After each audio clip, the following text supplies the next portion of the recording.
किसी गांव में एक बुढ़िया रहती थी। उसके यहाँ 7 पुत्र और 1 पुत्री थी।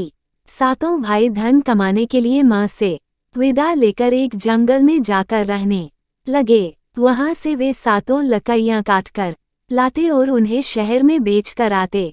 इस प्रकार से वे लकड़ियों का व्यापार करने लगे। फिर एक दिन राखी का त्योहार आया। उस लड़की ने कहा, माँ, मैं 7 भाइयों की बहन हूँ, मगर इस त्योहार पर मेरे एक भी भाई नहीं है और न ही उनकी कोई खबर है। सभी बहनें अपने भाइयों को राखी बांध रहीं, मैं भी अपने भाइयों को राखी बांधूंगी। माँ बोली, ठीक है बेटी, और एक आटे का गोल पहिया बनाकर देती हुई बोली, ये ले, इसे चलाती जाना और कहना जहाँ पर मेरे भाई हों वहीं पर रुकना, चले चल रे पहिए, जहाँ मेरे भाई हों वहीं पर रुकना। इस प्रकार माँ से विदा लेकर वह लड़की चल पड़ी। उस पहिए को चलाती जाती और कहती, चल से चून के पहिए, जहाँ मेरे भाई हों वहाँ पर रुकना। उसे चलते शाम हो गई तो वह पहिया वन के एक छोर पर बनी झोपड़ी के चारों ओर चक्कर काटने लगा, मगर वह लड़की अब भी वहीं आवाज लगा रही थी।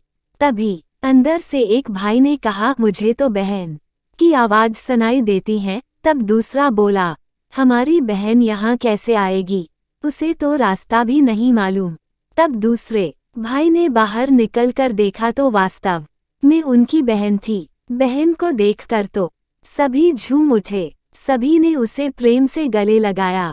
दूसरे दिन राखी का त्योहार था। बहन ने भाइयों को राखी बांधी और लंबी आयु की कामना की। भाइयों ने भी बहन की रक्षा करने की कसम ली।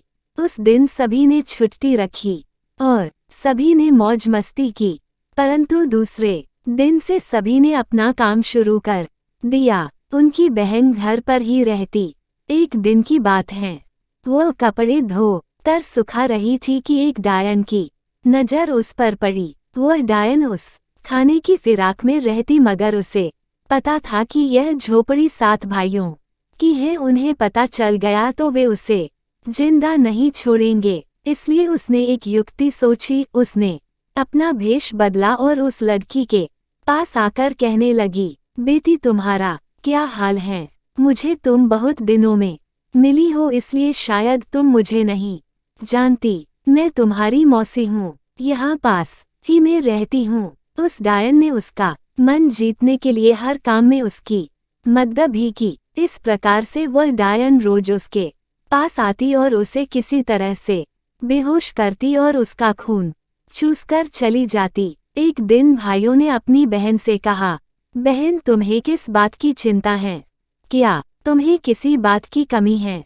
हम तुझे अच्छा खाना खिलाते हैं, अपना काम भी हम तुमसे नहीं कराते, फिर क्या बात है? तुम मोटी क्यों नहीं होती?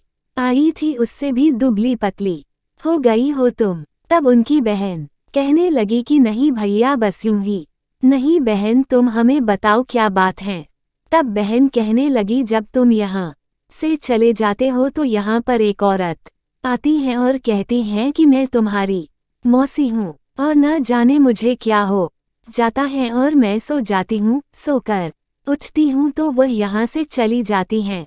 ये सुनकर भाई कहने लगा कि वह तो डायन है, वह हमारी बहन का खून चूसने के लिए इसे बेहोश करती हैं। ऐसा करते हैं, हम कल छुट्टी करके उस डायन का काम तमाम कर देते हैं, और बहन, उसे हमारा पता नहीं चलना चाहिए कि हम यहाँ पर हैं।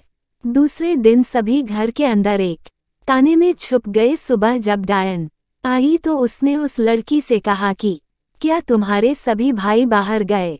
तो बहन बोली, हाँ आओ मौसी, आजा, मैं आज धोऊंगी, आप मेरी चोटी करना। डायन के लिए यह कोई छोटी बात नहीं थी। उसने जल्दी ही उसका सिर धोया और चोटी करने के लिए उसे अंदर ले गई। जब चोटी कर रही थी तो उसने अचानक उस लड़की को बेहोश किया और उसके सिर को खाने के लिए झुकी। तभी 7 भाई कुल्हाड़ी लेकर अपने कोने से निकल आए और उस डायन को मार दिया, और सभी ने उससे अपना पीछा छुड़ाया।